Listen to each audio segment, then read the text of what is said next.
Welcome to episode 5 of Shane Talks to Coconut Pete. Mark Buckwalter. Mark Buckwalter is on this episode. How's it going, Mark? How you been, my brother? Doing good. It's a little cold, but It is very hopefully cold. coconut heat can add some heat here, right? So, we are here to talk about the film Club Dread, which was released 22 years ago today. It is the 22nd anniversary of this horror comedy from Broken Lizard. It was released on February 27th of 2004. I'm excited to talk about this movie with you for a lot of reasons. But let's just go over like number one. I know you and I both have a huge love for horror films. So really excited to see where this conversation goes with that. And then number two, like this film, and I think Broken Lizard in general, is just the ridiculous kind of humor that just screams Mark Buckwalter to me. So like I know this is your kind of movie. So I'm very excited to have this conversation with you today. I appreciate you picking this movie. I'm a little confused about you picking this movie, but we'll address that in just a minute. Like, because my first question for you, and I'm pretty sure I know the answer to this, is Club Dread your all-time favorite film?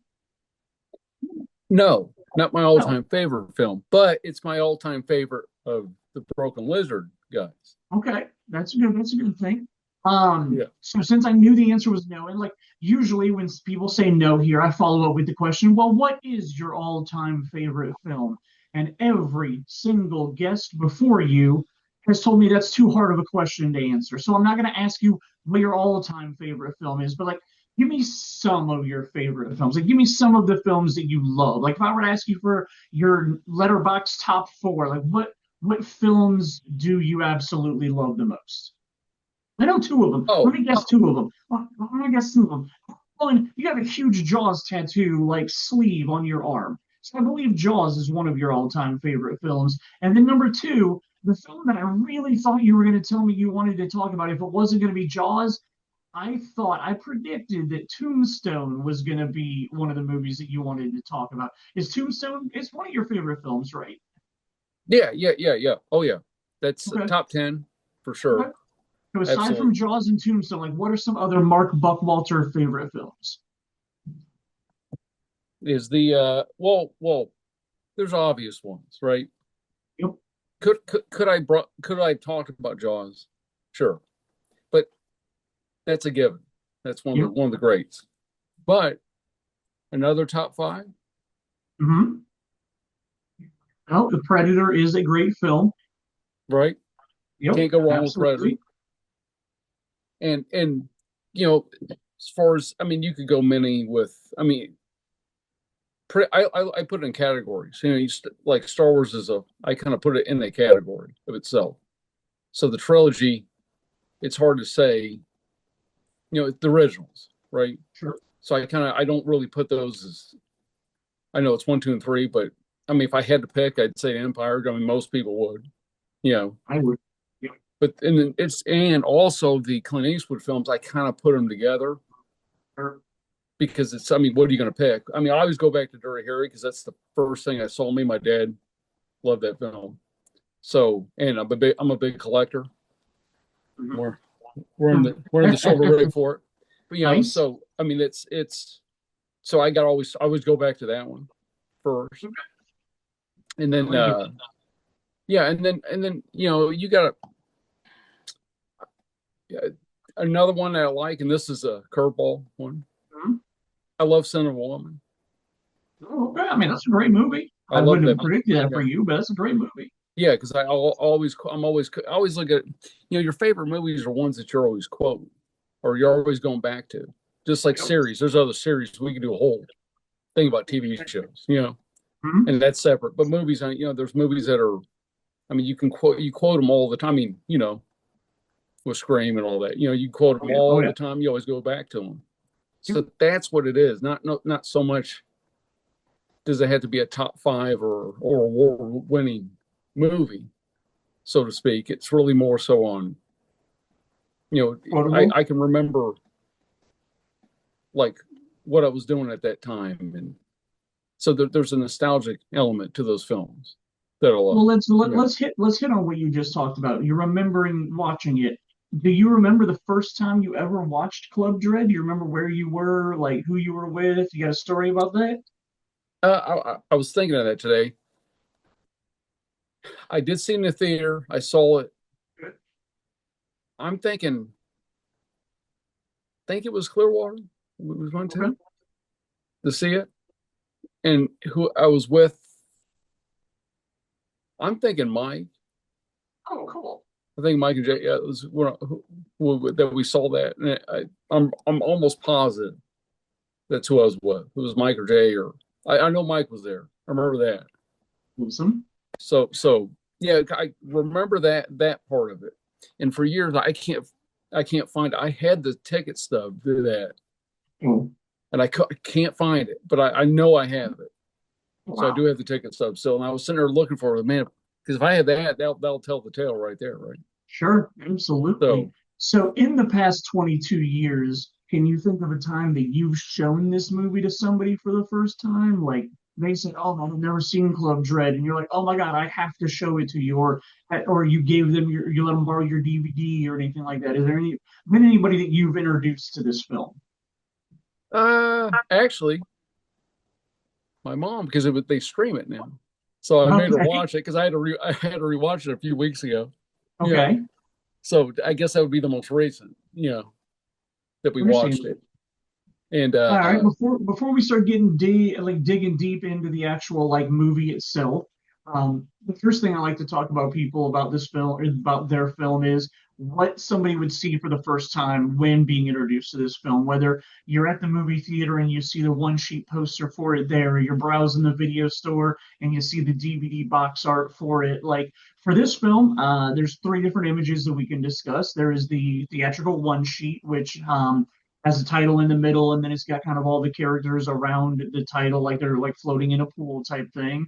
Then we have the DVD release of it, which has two different versions because they released the director's cut and the regular version. And the biggest difference in those two box arts is the director's cut, the regular release of it. The chick is showing a chick from behind holding a knife. She has a skirt on in the regular edition, but then it's a bikini bottom in the unrated version edition. Do you have one of these three posters that you like the most? Is there one that you think is the best, and one that you think just stands above the other ones? Which one is it? What you got? I do. Oh, look at that. Whoop, turn around. So Well, there's the theatrical version. Yep. yep, got that one. That's the only one I got. Nice. Very nice. So you would say that's probably the best out of the three of them? Well, just I'd say, well, I mean, seeing the ones behind's not bad, but No, I 100% agree but with that. I like this one better because you get to see all the characters and you get kind of a better layout Sure. of it because they're all laying out and you see, and Bill Paxton's on it. I'm a big one. The one other random thing about when I went to Google and when I typed into Google Club Dread movie poster, I don't know if this is a real poster. I don't know what this ran. I don't know if it was an international poster, but there was an image that popped up. There was literally the Brittany Daniels chest, and then all of the cast members' heads like on her waistline. Very bizarre picture. Have you ever seen that picture? Oh, yeah. I do. Like I don't know if that was used in home media or something, or used on some international release type thing, but like I saw that and I was just like, wow, that is just a giant pair of breasts and a bunch of people's heads on a poster. But again, I don't know if it's official of any kind or what it actually is. So I didn't know if you'd seen it or not. Yeah, that was a good one. And then there was one that was I think it was a well, there was a couple of trailers to it. Okay. There was actually there was like a teaser, Mhm. and the teaser made it seem like more serious. Yeah, like a real slash, and I get that, and that's really what draws me to this movie. Is I wish they would do another one. Oh, I do too. That would be a lot of fun. They're doing sequels to some of their other stuff. They might as well do a sequel to this one. Yeah, yeah, because that would be kind of like you can almost do it like everybody's back, but a new character, in a sense, because they do that anyway. Absolutely. Yeah. All right, man. Let's start getting into the meat of this All right. episode. Let's start talking about the film. Let's start with um the writer director. Well, so and like this is really difficult to decide how to do this. Like technically, officially, the director is saying Kandashar. I know I butchered his name. Kanda Kressar. I once upon a time tried to learn Yeah. how to say her name. Terrible at it. He is a member of Broken Lizard. All five of the Broken Lizard members wrote the film. So, like, I'm not really going to divide it up between director and writer because they all kind of wrote it, even though he directed it. But when we're going to talk about Broken Lizard as a whole, and you've already said that this is your favorite film of theirs, but they also did Beer Fest, which is probably my favorite of theirs, followed by this one. Um, Super Troopers 1 and 2, The Slam and Salmon. Any of those movies that you like also, or like, aside from Jay, the other members of Broken Lizard are Kevin Heffernan, Steve Lemmy, Paul Soder, and Eric Sahansky. They make up Broken Lizard. So is any one of those specific people you want to talk about, or just like tell me how you feel about Broken Lizard in general? You said this is your favorite film of theirs, but do you like the other ones also? Yeah. The well, I like the Slam and Salmon. I saw that Mhm, one finally. mhm. And That's a lot that of was fun. fun. Yeah, that's fun. I like that one. Like Uh, the only it's not really a bad thing. The only thing I didn't care for about it is it just felt like they made it as like a wannabe version of Waiting, which I really yes. enjoyed the film Waiting, and this one came out like 5 or 6 years later. I felt like it was just like I enjoy the film, having worked in the restaurant business or the service industry. Like I appreciate like the found family type ridiculous stuff that goes on behind the scenes, and then how you have to fake it in front of guests. I really enjoy that part of it, but it as much as I enjoyed the film, a lot of it was just like, man, they did that better in Waiting. So that was my only complaint about Slam and Salmon. Yeah, yeah, yeah. Yeah, yeah. Yeah, there's I would say there's probably there's some a couple slow elements to it where it's like, but when it gets going, especially at the end, Oh it's yeah, great. for sure. Things get Yeah, wild. yeah. And it's like, yeah, and but like most people, like I said, it was the you know, Super Troopers is probably the first thing I saw, which most people Yep. that's their first. But like I also got and I had the DVD to this. I found it was Puddle Cruisers was the Oh, first movie. okay. Oh, okay. Yeah, I've yeah, not yeah. seen Puddle Cruiser. Yeah, it's all right. There's a few Okay. moments. There's moments in it. It's kind of the same thing, like with the Slam and Salmon. It's a little slow in areas, but the good parts are great, Oh, and you good. can Okay. kind of see them getting their chops together on what they're doing. Like you can see them kind of like where they're going to go with it. So I like So that Beer one. Fest. Beer Fest is my favorite. So how do you Oh, feel Beer about Beer Fest. Yeah, yeah, Fest? yeah. I'd probably put that. I personally put that right behind Club Okay. Dread. Yeah. So So I'm just right there, just flip flop. Like I love Beer Fest just slightly more yeah, than yeah, Club yeah, Dread, yeah. even It's though yeah. yeah. Well, and I was hoping they do Smoke Fest with the next one. Yeah. I mean, they teased it, and it would be awesome if they did. I don't know why they haven't made it yet, but I mean, I think it's time to just put Super Troopers to bed for a little bit and give us Smoke Fest or give me Beer Fest too. Either way, like just it. Yes, I think either one of those films would be a lot of fun for them to do if they actually followed through with Smoke Fest or if they ever made a sequel to Beer Fest. I don't know what a sequel would be, but I mean, I loved those characters, so it was just so much fun and a wild journey. Yeah, yeah. And it's the yeah, because even sort of bring my dad up. He loved Beer Fest and he wanted because he's a big Willie Nelson fan. Oh, So he was like wanting like when he saw that at the end, mhm. he was confused like he's like, so when's the Willie Nelson movie coming out? Like and it's a Willie Nelson movie, like he's done and Willie's done some old westerns. I'm like, you talk now he goes, oh no, not that, not that. The one where they're drinking beer. I said, oh yeah. I said, no, they haven't done that yet. It was like a joke. Uh-huh. That's hilarious. That's awesome that Yeah. your dad wanted that. That's so cool. Yeah. So it's like, yeah, and that was good. Super Troopers 2. I actually watched that on the plane when I was flying out to Bangkok. Uh-huh. Yeah, that was disappointed in that one. Very disappointing. Yeah. Yeah. Not a good story. Like, yeah, very blah. And I can put up with a bad if the movie's funny, I can Hmm. put up with like kind of a bad script. You know, like if the jokes are hit, but they just weren't hitting, Yeah. and it's I and definitely it, agree. yeah. So I'm hoping, and I know they're filming three, Uh-huh. or Yep. I think they got done with three. I think filming it. Yeah, I know it's at some stage of production. Yeah. So I'm praying that I'm praying it's going to be better than two. The second one. I mean, in theory, it has to be. I can't imagine No, it it's getting got to be. Yeah. worse. Yeah. All right, man. So let's move on from Broken Lizard now and talk to what I assume is probably one of the main things you love about this film. I wouldn't even necessarily call him the lead actor of this movie. I think the movie kind of follows Kevin Heffernan's character the most, but probably the biggest name that's involved in this film is Mr. Bill Paxton. Bill Paxton is a genius. He's done a lot of amazing stuff. Twister, True Lies, Tombstone, Titanic. He did one of my favorite films, like in the horror genre, which was called Frailty. Came out in like 2001 or 2002. Like it was a he played a really demented guy that basically trained his kids how to kill people and get away with it and stuff. Like Hmm. Frailty is really awesome in my opinion. Bill Paxton plays Coconut Pete, kind of like the central person that brings all the people to this island. Big Jimmy Buffett rip-off character. Like even the names of his songs are like rip-off or like spins on Jimmy Buffett songs. So lots of fun with Bill Paxton.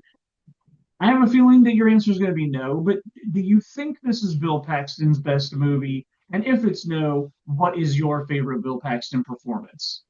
Uh, well, uh, it's hard. It's hard to beat Hudson, right? Okay, It's hard to beat that, right? sure. But I would put this. This has to be top three. I think honestly, seriously, I think this one, what, like without him in this movie, the movie doesn't work, right? Sure. And he, so, oh man, Bill Paxton's best, probably no. Well, I'm sure there's something he's acted in seriously that's better, Sure. right? I'm just saying memorable characters. I know you got a Sure. hothead Hudson, private, and then you got a Jimmy Buffett ripoff basically. And I'll touch more on that later on it. But it did. So no, but the one movie I go back to that Uh-huh. gets played and streamed constantly that people that probably are get tired of it. What's that? Dude, I love Twister, bro. I love Twister so much. I do too. Yeah, that movie And is I so love good. and I love Bill Top to Paxton. bottom. And I mean, to change it off real quick, did you watch the sequel? Because I thought the sequel was one of the best sequels to a movie I've ever seen. It, it I thought it was going to be bad. I agree. You Yeah. can literally go Yeah. on social media and see me ripping them for ever even announcing this movie. I said Twister is like should never be touched. It is a story that does not need a sequel to it. What are they going to do? Why would you ever touch this movie? Like I was so adamant on this one and Bill and Ted 3 were the two movies that I was so like there's no reason to make this. This is a stupid idea, and both of them proved me wrong. But like I genuinely like Bill and Ted 3 is not really a great movie. It's just fun for me. I think they did it well, and the nostalgia was there for me. But the sequel, the Twisters sequel, was just phenomenal. Like it was a great story. It had a great cast. Like everything about it was well done. Oh yeah, they did a great. Yeah, it surprised me because I was Absolutely. sitting there like I was like, oh man, I was like, man, this is gonna be bad, Mm-hmm. And then there was a few references Mm-hmm. in it to the original, and that so it's like okay, they kind of kept it. So there's and like I said, my mom, she's from Oklahoma, so Okay. she loves that movie, and so Nice. we're always there when she's always like talking like we're like remember because there's film locations about Twister. Okay. Yep. So she's always like, oh, I know where that is, and like anything Oklahoma, she always talks about that. Oh, that's cool. That's awesome, man. So All right, that let us move on to our biggest name actress that is in this movie, and that would be the extremely beautiful Brittany Daniel. Um, Also known for movies like Joe Dirt, White Chicks, Little Man, Skyline, and then both her and her twin sister had a very small part, a very bit part in the Leonardo DiCaprio film The Basketball Diaries, which is one of my all-time favorite films. I think Basketball Diaries is amazing. hmm. But would you say, and I mean, she has an insane list of television stuff that she's done, maybe hundreds of things that I've never seen. But like, what do you think as far as films go? Is your favorite? I mean, is this your favorite Brittany Daniel performance? by yeah, but okay, because I'm not super familiar with her, but I Okay. mean, I remember she's been a lot, actually a bunch of TV shows like Law Oh, and Order. yep. Everybody's been a Law and Order, right? Yeah, everybody's been Yep. on there. I'm pretty sure that every actor who has ever acted in anything has done one episode of Law and Order at some point. Yeah, at least once, At and least then one. and then I liked her in White Chicks. That Sure. was You know, funny. Yeah, and and I mean, and like yeah, I do. Joe Dirt's kind of up your alley in humor, isn't it? Yeah, Joe Dirt. Yeah, I liked her. Yeah, she was funny in that. So she's good, and that's why I think she works in this because Okay. she can do comedy. She's Hmm. good looking. Oh yeah. And it's a good contrast to her character and actually her the element of her sleeping with everybody on the island. Oh yeah. Yep. And that being a joke with it, doing a joke with Yep. So yeah, yeah, absolutely. All right, let's take a look at some of the supporting actors in here. I'll run through a couple of them, and then you can let me know if there's any one that you want to talk about specifically. I'll give a couple of my opinions on most of them, and then we'll see who you want to talk about. First up, the bodyguard is played by MC Gainey, who I absolutely love from the Mighty Ducks. He was the limo driver and like basically the sidekick character in the Mighty Ducks. I've always loved him from that. He did a bunch of other like TV stuff that I like also. Lindsay Price is the Asian female that's in about half the movie. Before she gets killed, she was on an episode of How I Met Your Mother, and when I rewatched the movie to record this episode, I was trying to figure out who she was for the longest time, and I'm like, I know her, like she has a face and a voice, and I know this person. I eventually had to look it up to find out that she was. And as soon as I saw How I Met Your Mother, I immediately remembered what episode she was on. So really like her. She does a good job in this movie. Big person to bring up is Nate Faxon, who essentially is like a by default sixth member of Broken Lizard, like not officially, but he's been in basically every movie they've ever made. But Oh yeah, yeah. what I love about Nate Faxon is he is an Academy Award winning writer because he wrote a movie called The Descendants, which is a pretty good movie with George Clooney. But then his second film that he wrote was called The Way, Way Back, which is literally one of my favorite films of all time. So Nate Faxon is in The Way, Way Back also as a pretty goofy character, but like just seeing this guy that plays all these dumb, goofy characters in all these Broken Lizard movies, and then knowing that he's an Academy Award winning writer who wrote one of my favorite films of all time is just so like it's so cool in my opinion. Um, Sam Levine is in this movie for a little bit. He's a very small bit character or whatnot. I love him from Freaks and Geeks. He was also in an episode of How I Met Your Mother. Um, so those are the main people that stand out from like the supporting cast to me. Any of those specifically that you really enjoy? Well, when you were talking about the yeah, and he was also in Con Air. Remember, he was. Oh, yep, MC Gainey. Yep, he was Yeah, in yeah, Con yeah, Air. Yep, he was the pilot. yeah. So I liked. Yeah, he was a big one. I was like, it was funny that he was in it. Uh-huh. And mainly that. I mean, like I said, the it's cool when you get all this. I know they're like kind of a comedy duo or group in a Yep. sense. So it's cool that having them. You know that they kind of keep that they got timing, and that's what Mhm. works. But that's what makes a good comedy group is they got timing. They all work good together. And, you know, Absolutely. so I and actually What's up? the I would just mention that I liked also the Tacoma FD show that they did. Oh yeah, yeah. I Yeah, have not watched it. I've heard really good things about it. Eric Hansky, I think, is the one that's the main one in that one, yep. maybe. He's yep. Because Yeah. actually, even my mom watched it. We streamed it. She was watching it, and they only did 4 seasons, and I think it got canceled. Okay. Yeah, and I was like, man, I was hoping like, I, funny enough, that's probably third or fourth, my third or fourth favorite thing they've ever done was that Really? show. Okay. And I was Maybe I'll shocked because give I it thought it that. was going to be bad. Yeah. Kind of, like I'll watch it, and yeah, so I highly recommend that. Watch it Very cool. for sure.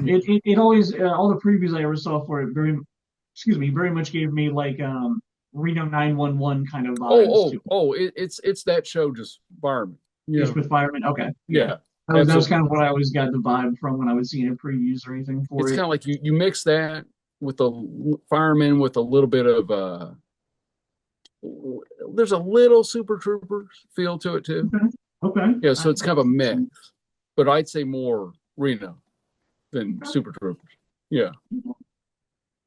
All right. So any other cast member you want to talk about? Any of the other ones that stand out to you at all? Or Uh, I think that mainly that. I mean, like I said, it's so hard to get over Bill Paxton's sure. performance in this.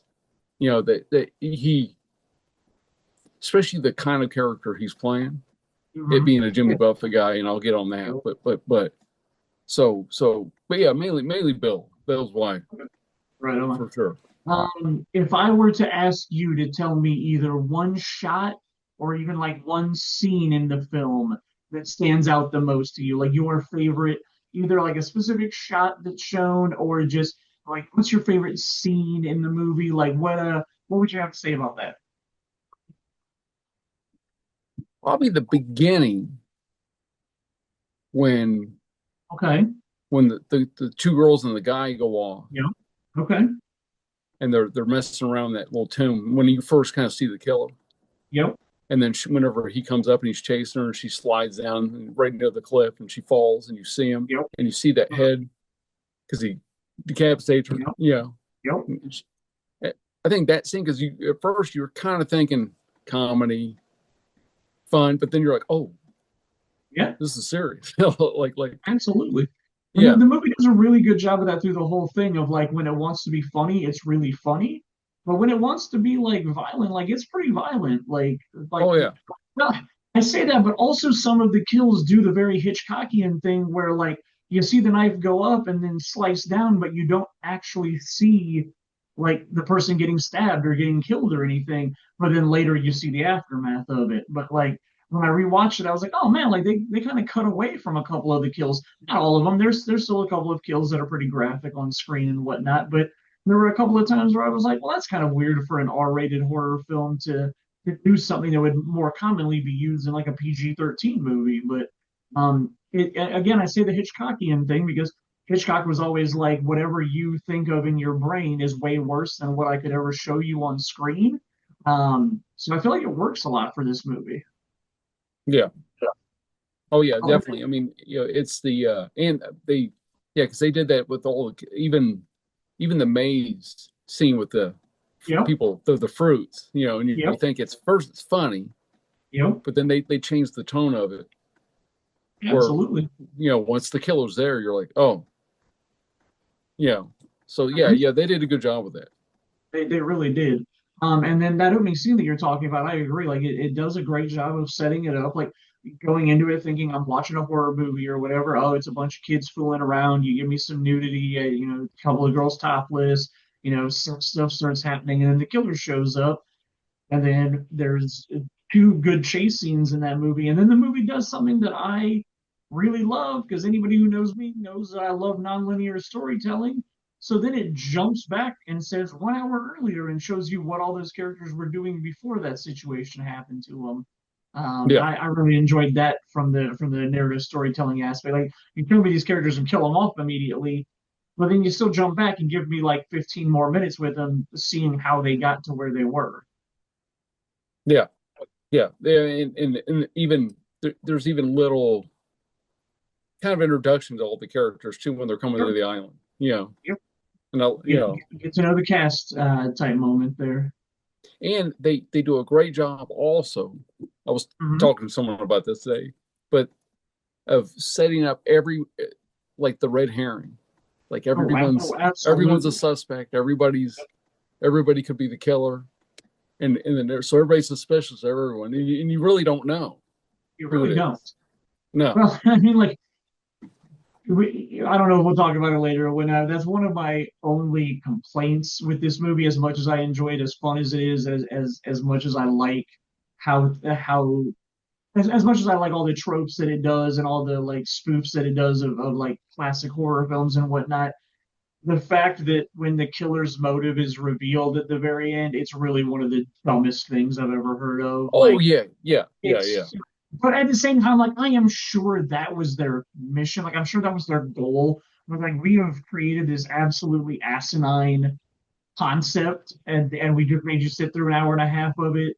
And we're not going to pay you off with this like great revenge plot story of any kind or anything. It's just going to be, I'm just jealous, like, and really have like no real, like, it. I'm just going to go kill a bunch of people because I'm jealous. It's always, and it's again, it's my only real complaint that I have about the movie is the feel like they probably could have come up with anything better, even if it was like, I mean, even if it was like urban legend level stupid reveal for why things were going on, like it could have at least been something better than just I was jealous of everybody else on the island. Like, blah. Yeah, yeah, yeah. Oh yeah, the reasoning, yeah, the motive was not good, but Yeah. they paid it off at the end of it. Oh, for sure. Sure. Yeah, Yeah, yeah, yeah. yeah, After that, and once it's just you accepted the fact that that's who the killer is, and they're gonna just keep coming after you, like yeah, it still finished just fine. Like I said, that was my only real complaint is his motivation. Music and movies go together really well, and this movie having a character in it that's a parody of Jimmy Buffett. Like I said earlier, they've got a song called Kinyakulanberg instead of the Jimmy Buffett song Margaritaville. They've got Ponytails and Cocktails is one of his songs. She's a comin', she's a blowin'.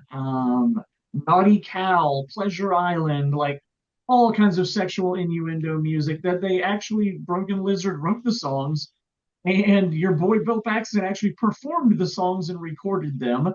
They eventually released them on CD like years later, like on an LP or something. So like, and then I'm not gonna lie, the last time I watched it a couple of days ago, I sat through all of the credits and I looked at all of the songs that were in the movie, and I could not tell you a single one of those artists or a single one of those songs that was used in the movie.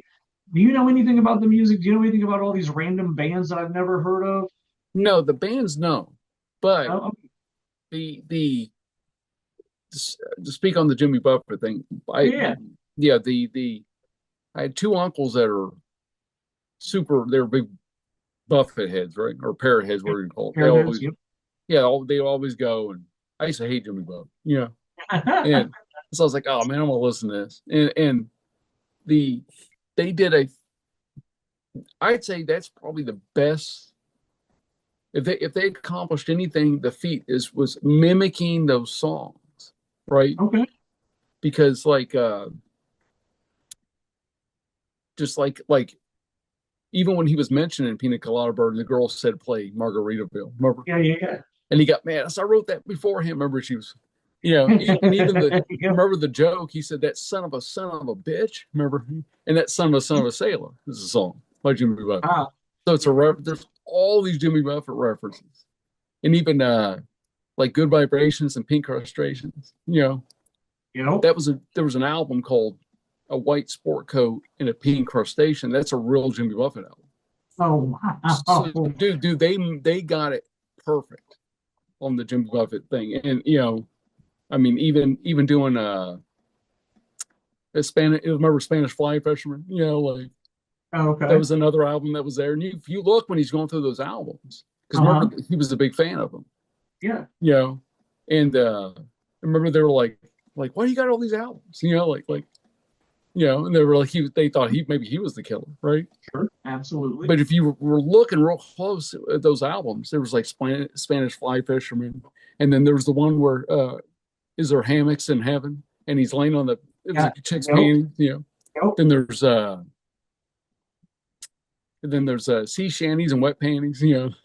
Uh-huh. Oh, it's just funny, They and they did a great job with those album names. Like they were all hilarious. And like oh the cover god, dude, arts that they did and put Bill Paxton on there doing ridiculous stuff. Like a lot of those yeah. were a lot of fun. Oh, that. So we all, and that's the other thing. We every time we quote this movie, it's Bill Paxton's song. Oh, okay. So we're always laughing about it. So we're like the name of the songs and good vibrations and peak rest stations. Like so we're always joking with that. So yeah, Awesome. that fantastic job. Awesome.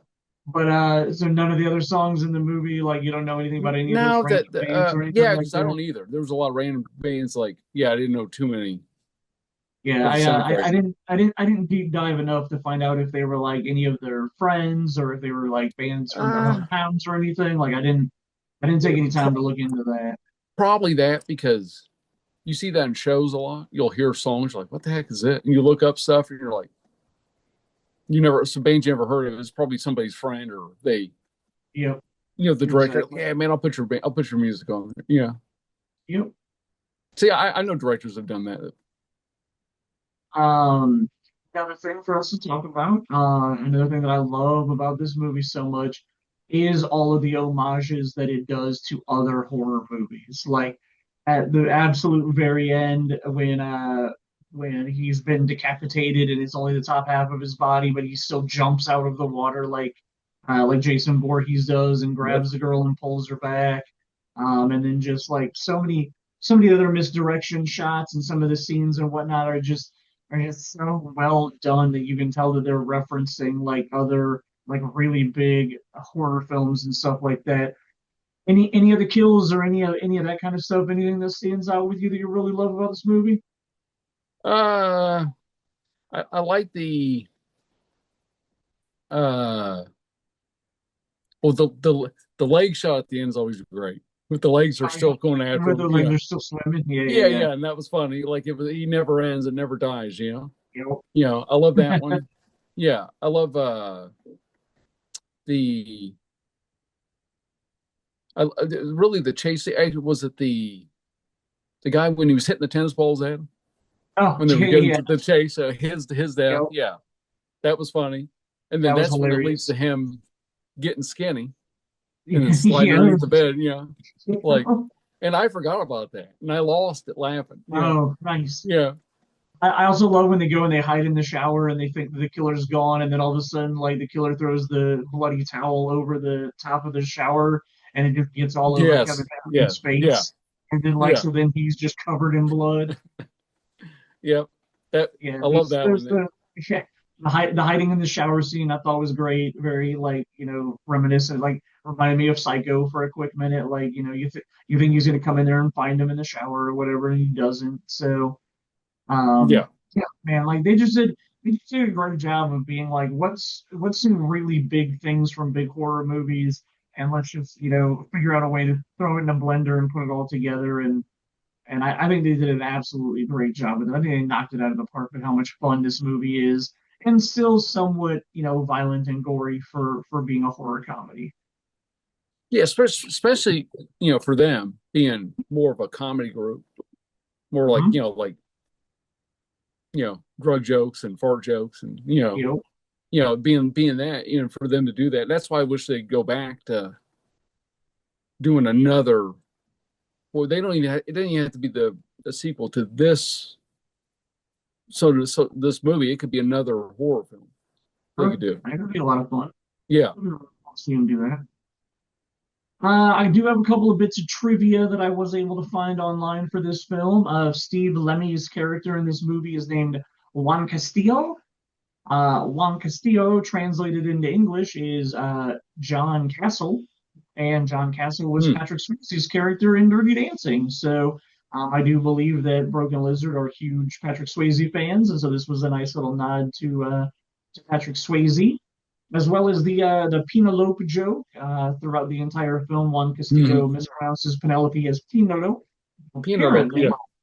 that came from Jay and Kevin were at a screening of the movie Carlito's Way, and when the credits hit, Penelope Ann Miller is in that film. Apparently, the dude sitting behind them had never heard of the name Penelope before because apparently the guy behind them said, Penelope, what a dumb name, or something along those lines, or what kind of name is Penelope? And apparently that has stuck with them ever, for like 10 years until they wrote the script and decided to put that running joke in the film because of that guy. You got anything else that you have learned along the Trivia, way about Broken Lizard and uh, Club Dread 4? mainly mainly on the Jimmy Buffett stuff that Yeah, I talk to me knew. Like I about got that. a lot of those references, and with the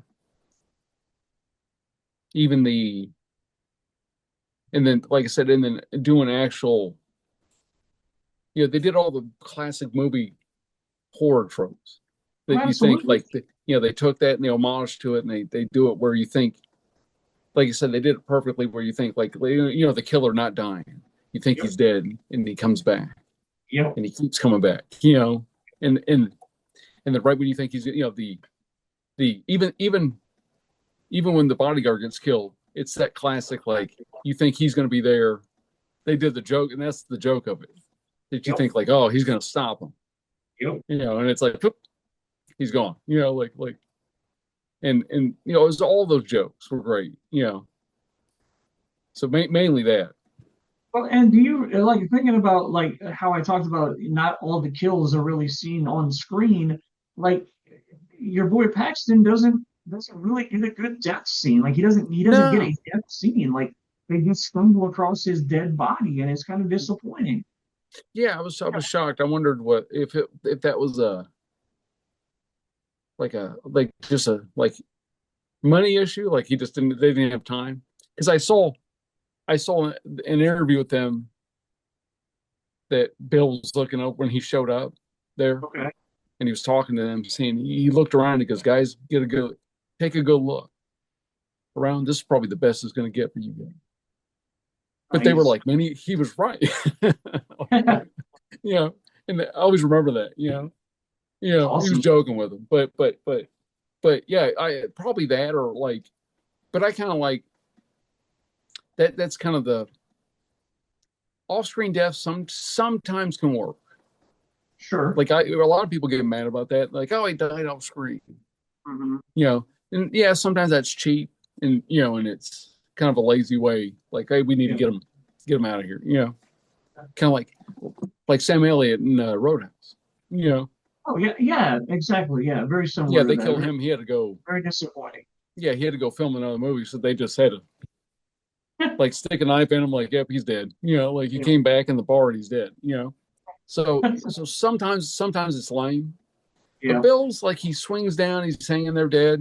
You know, they find his body, and it's like, and even when they were finding people dead right at the end, even remember they were like kind of questioning everybody. It kind of turned into a thing. Like, wait a minute, Oh, where absolutely. were you at?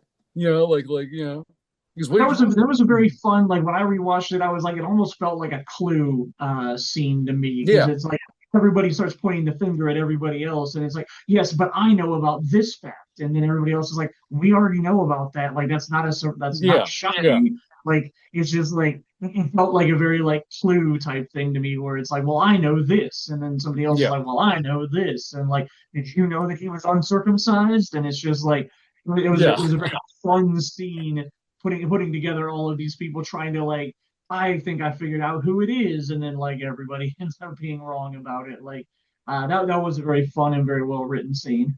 yeah, yeah, yeah.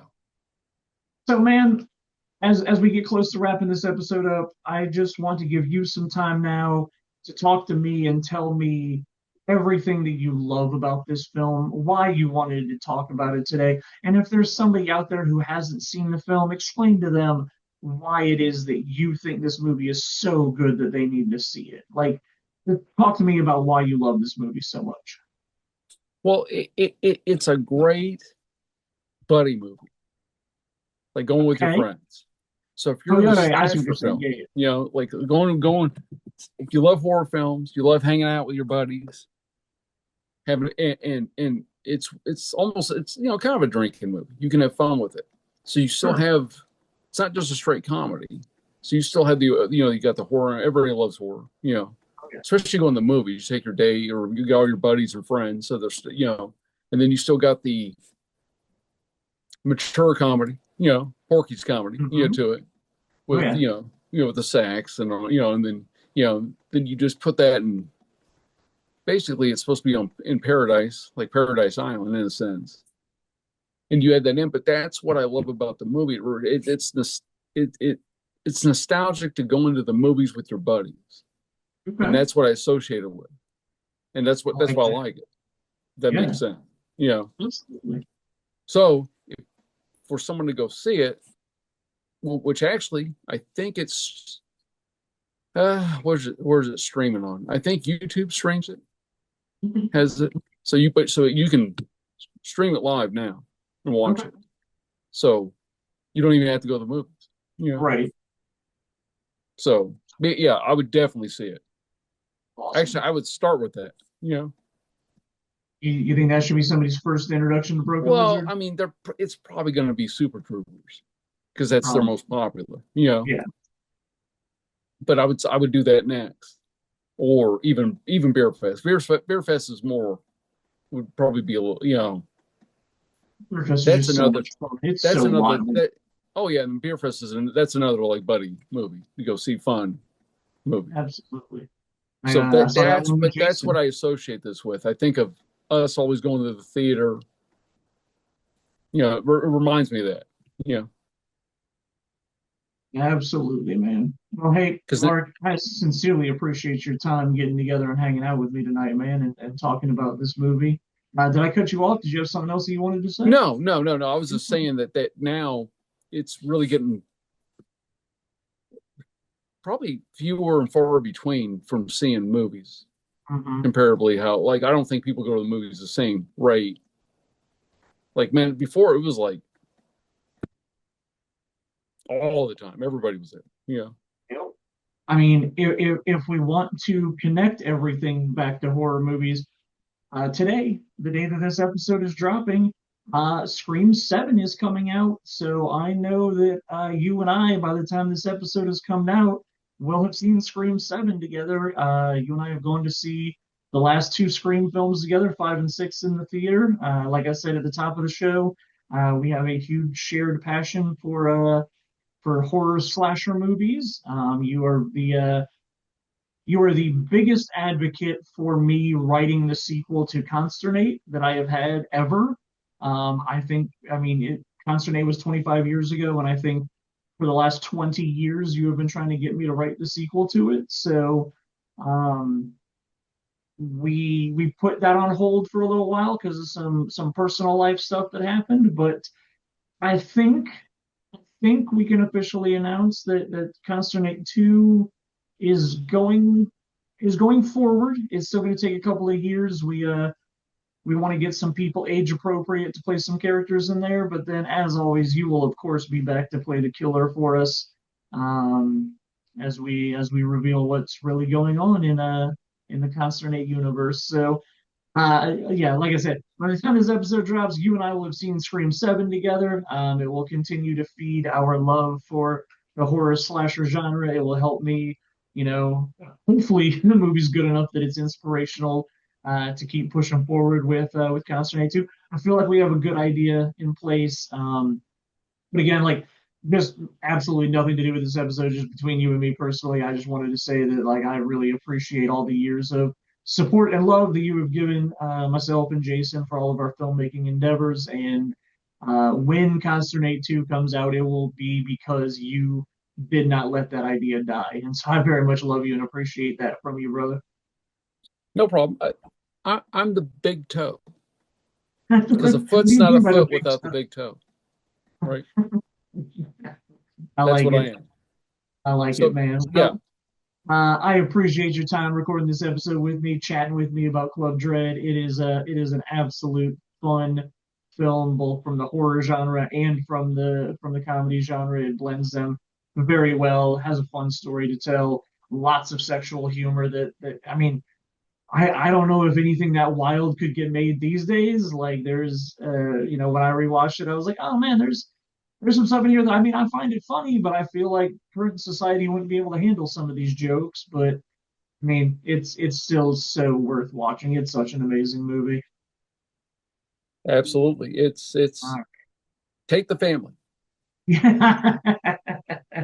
Well, Mark, I absolutely love you and appreciate you, brother. Thank you for your time joining me on this episode. The next episode will be Chris Schneider. I technically don't know what the movie is we're going to be talking about yet, but we will be having some Oscar talk in there. Going to squeeze in a little bit of that for right before the Oscars come out that same weekend. Our next episode will be out. So we will see you back in 2 weeks. Thanks for your time.